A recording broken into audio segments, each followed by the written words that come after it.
Nung naroon pa kami sa Police Regional Office Cordillera, doon namin nakita ang mga bagay na kung saan ang mga lateral entry officer ay walang samahan.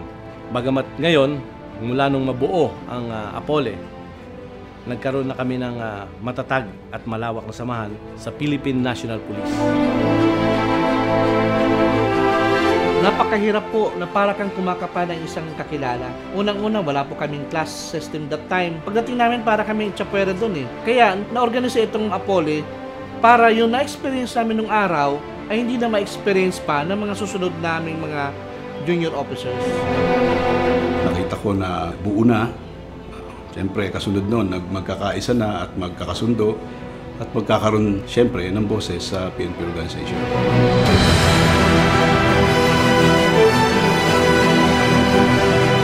Parang nakita ako na isang kabahayan na kinaaniban ko na handang maglingkod sa kapwa ko pulis, magbigay mga tulong sa kanilang benepisyo hanggang sa pag-retiro.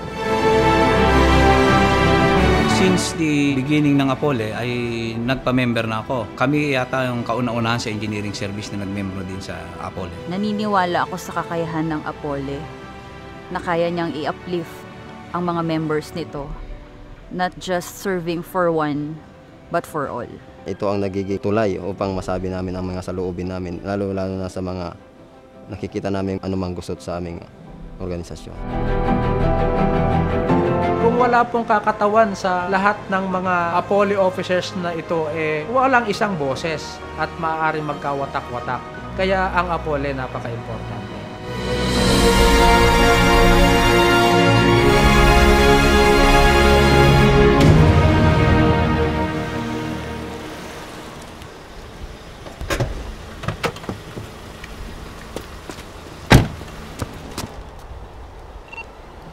Positive on location na ako, proceeding na kayo.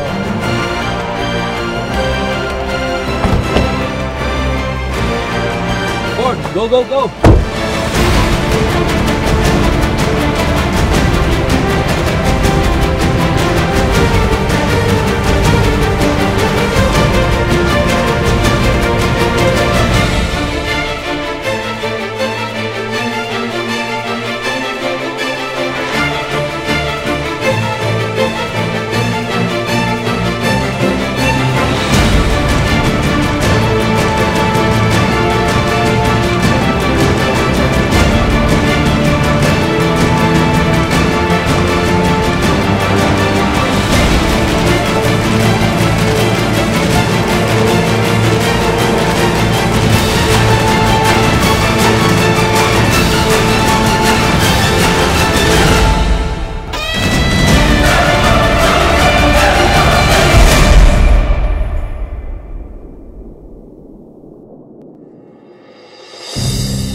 Malaking bagay na ma-recognize yung mga nagagawa ng mga APOLE members. Not just even APOLE members, but other officers. Last year po ay pumili po tayo ng 10 outstanding ng membro ng APOLE. Sila din ay napili din ng CAPS, no? Yung Country Outstanding Police Service. Kasi tulad ni Manuel po, ng ating President, siya po ay isang katanging-tanging na napili po sa ating CAPS, si Police Inspector Yosores ng Region 7. Kasi tulad ni Superintendent Balones ng Southern Police District, si Superintendent Tapalian ng Manila Police District, at si Police Inspector Carodan ng Quezon City Police District, at si Police Inspector Rason ng QCPD, at si Police Inspector Marcelo ng QCPD, at saka si Superintendent Piquero ng Rizal PPO, at si Senior Inspector Alvarez ng Batangas PPO, at saka si Police Inspector Dalumpiles ng Region 9. In 2013, I won as the natatanging police ng Cavite, including our President, Police Chief Inspector Hil Toralba, is one of the awardees. Itong ating pagpipili sa mga pulis na membro ng ating kapulisan ay upang maibigyan ng moral upliftment ang ating kapulisan, lalo na sa kanilang mga accomplishment, para lalo pa nilang panindigan ang kanilang trabaho at lalo pa nilang ipakita na sila po ay mga model sa ating kapulisan bilang membro ng ating APOLE. As a member of the PNP, may worth pala kami bilang isang officer.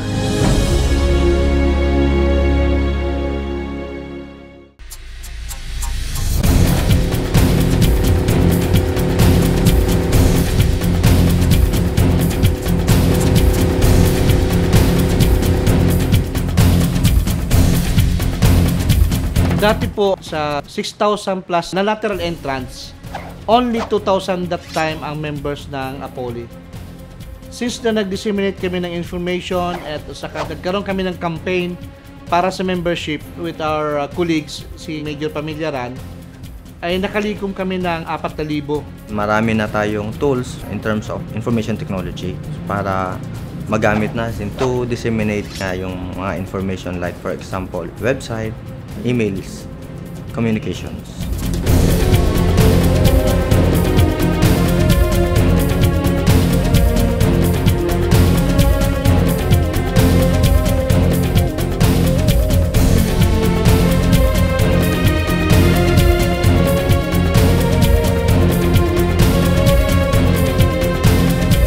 Pinaka magandang nangyari yung partisipasyon ng bawat isang miyembro na kalahok ng APOLE sa mga aktibidades ng PNP. Yung tinatawag nila na PNP Officers Fellowship na ginaganap buwan-buwan. Ang APOLE ay nabigyan ng representasyon sa SOPPB or Senior Officers Placement and Promotion Board in order to give equal access and opportunity for professional and career advancement.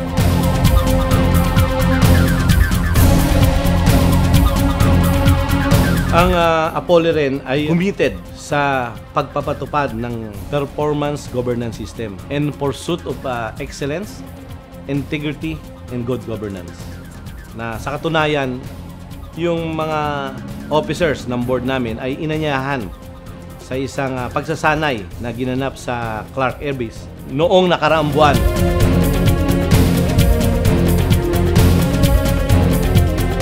Sa mga lumipas na panahon, mapapansin natin ang malaking development ng mga lateral entry officer, lalo na sa kanilang mga ipinamalas na accomplishment sa kanilang iba't ibang field of expertise. Ang APOLE members, ito ay mga professional na at ito, ang panahon ngayon ay mabilis ang pagbabago.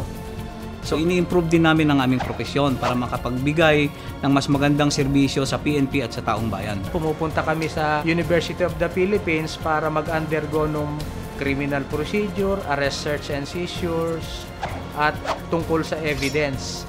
Ang ganun din po, nakikipaghalubilo rin ho kami sa mga Department of Justice, sa PAO. Nagsasagawa rin ho kami ng conferences sa kanila kung paano namin ma-improve pa yung mga legal na aspeto at yung mga dapat namin gawin dito sa PNP. Bilang sa marami kaming mga training dito. Unang-una, may mga sure shot kami para sa firearm proficiency. Meron din kaming sniper para sa accurate firing sa mga long distance. Then meron din kami mga buds piston. Then meron din kaming airborne. Yan naman ay ginagamit natin sa mga high profile na operation. So yung training at saka yung information dissemination ay isang bagay upang ang isang pulis ay hindi siya mapariwara.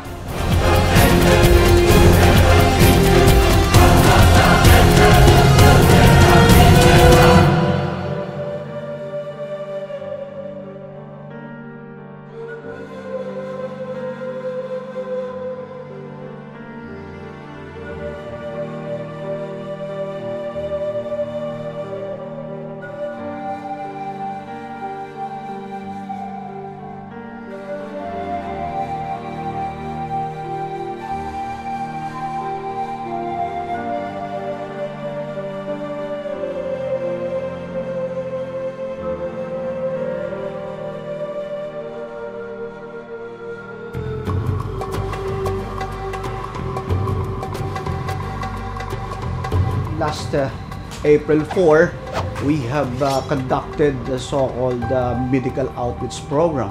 We distributed eyeglasses, for example, and other medicines just to give palliative measures just to relieve the pain.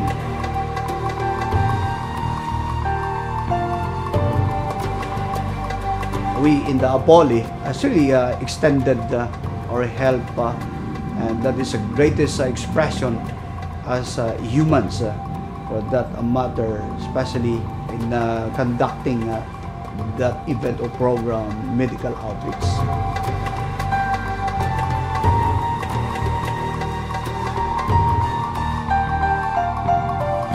Sa kagustuhan naming mas mapag-igi pa ang mga benepisyo na naibibigay namin sa aming membro, nagpasa ng resolusyon na yung dating 1,005 na ibinibigay sa health financial assistance ay ginawa 10,000.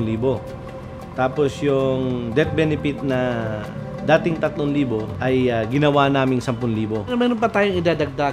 Gaya ng nakaraang mga kalamidad, may mga members tayo na sumulat sa ating tanggapan at humihingi ng konting assistance. So, nagpadala po tayo ng mga financial assistance sa kanila. Hinahangad po namin at nagkakaroon po kami ng mga inobasyon katulad na lang ng mga medical, legal at lahat ng technical na maitulong namin sa bawat membro. Upang lalong mas maramdaman ng mga membro ang benepisyo na nanggagaling sa asosasyon.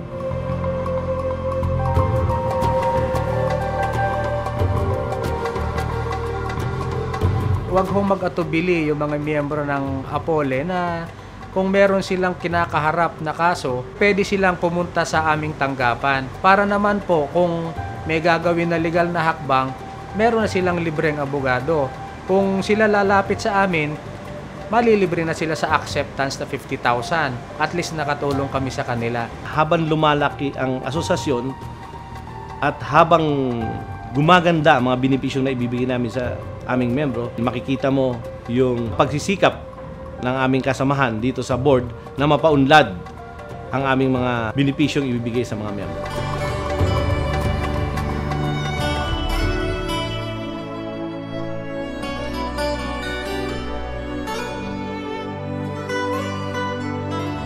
Upang higit na mapalawig at mapatatag ang samahan ng APOLE, itinatag ang mga APOLE chapter sa iba't ibang dako ng Pilipinas na inumpisahan sa ProArm.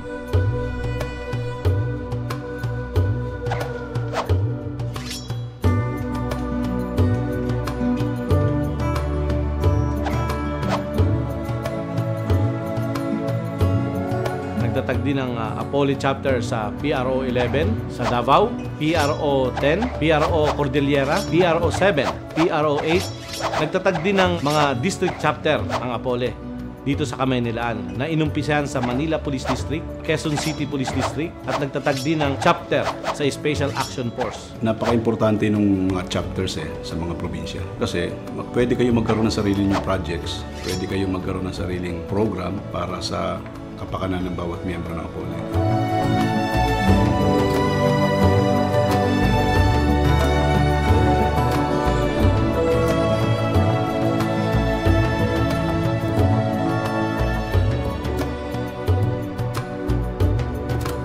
Pagkatikot ko po bilang commission officer ay agad-agad po akong sumali sa APOLE. Pinuntahan po kami ni Presidente na si Sir Manuel mismo para kami ay hikayatin at lahat naman kami ay nagmembro dahil nakikita namin na maganda ang magiging epekto ng organisasyong ito. The APOLE Cavite chapter was organized only this year. It was through the effort of Police Senior Inspector Melanie Lubusta. Siya yung tumawag sa akin, sabi niya tulungan siya na ma-organize namin ang APOLE ng Cavite. It was a collaboration between my classmate assigned in Batangas wherein nakapagkwentuhan kami kung paano na-organize yung APOLE Batangas chapter. Then, naisip ko na why not sa Cavite, gawin din siya. So, through the efforts of my classmate and APOLE members of Cavite, na-organize namin siya. Sabi ko sa kanya, okay, yung first assembly meeting natin, dito na lang sa Silang dahil pwede akong humingi ng tulong sa mayor dahil very supportive naman siya sa police para masagot yung gasto sa venue at saka sa food. So yun naman, nangyari naman yun. Tapos nagkaroon ng election, ako po yung na-elect nila na president. Then after that, nagkaroon kami ng outtaking ceremony sa Green Papaya Hotel. Sponsor naman yung mga expenses doon ng ating provincial governor.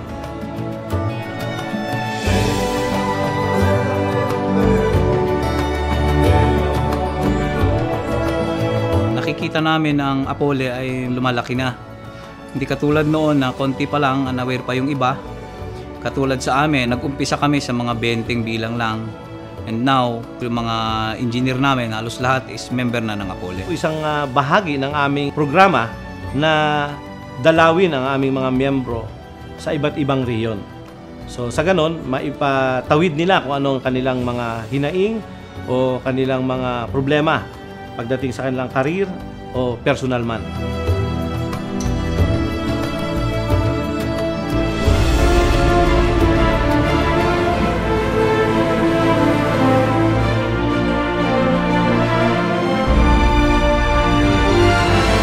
Matapos naming palawakin ang aming membership or aming network dito sa ating bansa, nag-isip kami to go farther. Ang unang naisip namin mangibang bayan. So, ang naging unang plano namin at napagkasundoan ng board, nakipag-ugnayan kami sa bansang Hapon. And that is this journey. Of course, we are bringing the association. When we will be going to Japan, it is not only ourselves, but we are bringing the name Apole. Agad naman kaming nagkaroon ng Memorandum of Agreement with Manny Di Matos of Combat Skill International, an Australian security consultant na nag-iimbita naman sa bansang Australia. We have also this so-called fundraising. We have conducted the program, the Fun Shoot. Ngayong 2014, magkakaroon ng unang-unang PNP Lateral Entry Day. At ang Lateral Entry Day na po ito ay nais naming maging taong-taong event na ng Apole. Noong isang taon na kung saan ginanap ang ika-10 anibersaryo ng Apole sa Manila Hotel na dinaluhan ng napakaraming miyembro. At dinaluhan din ang aming guest of honor speaker na si Secretary Laila de Lima. Ito'y tinatawag namin isang matagumpay na pagdiriwang.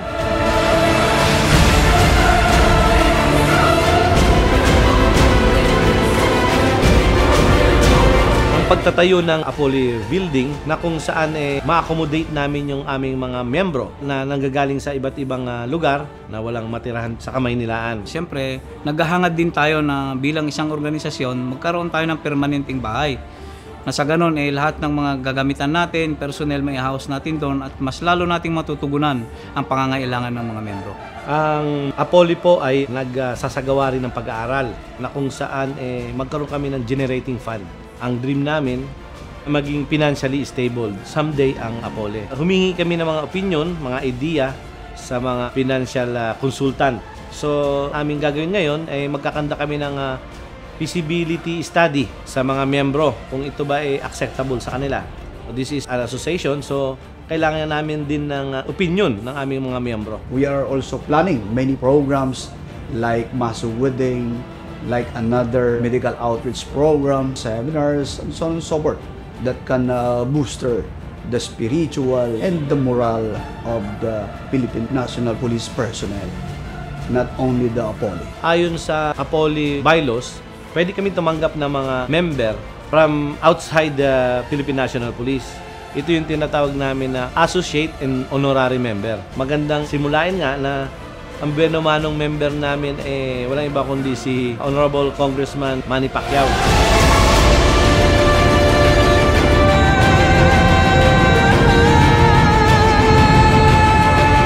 Po rin po, Apole Board, positive at area.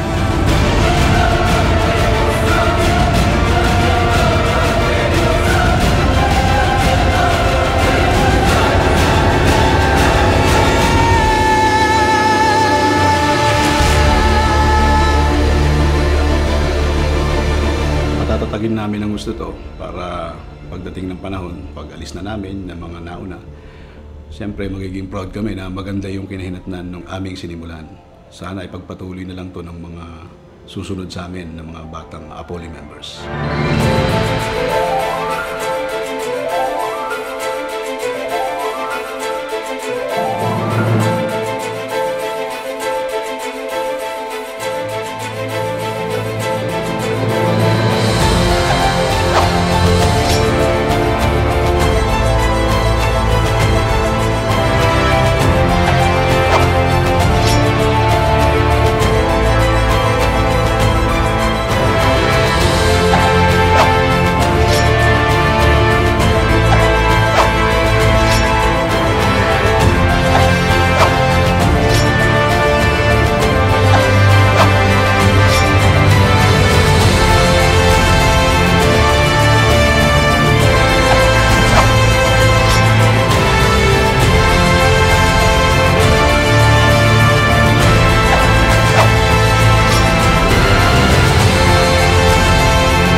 Positive na kami sa location.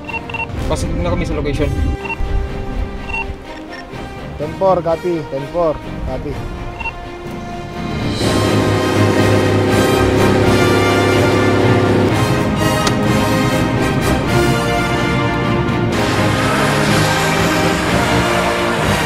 Tempora Apollo delegation to Japan na positive.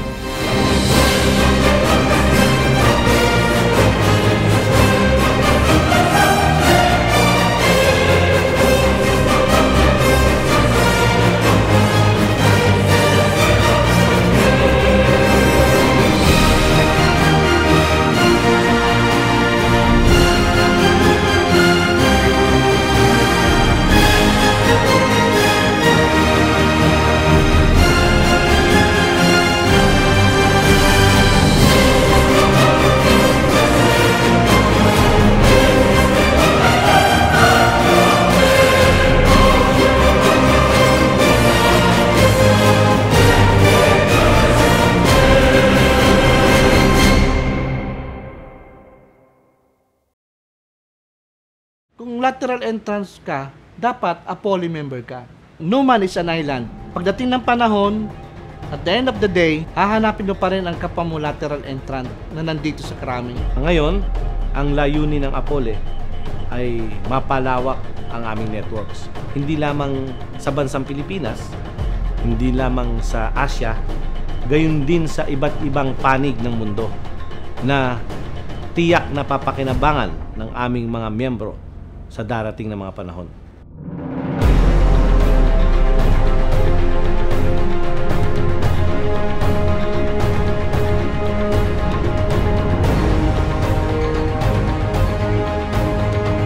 Mapayapa at matatag na pagkakaisa tungo sa makabuluhang paglilingkod. Happy 11th anniversary to you all. God bless you. Happy 11th anniversary, Apollo. Happy Lateral Entrance Day. Happy first PNP Lateral Entry Day.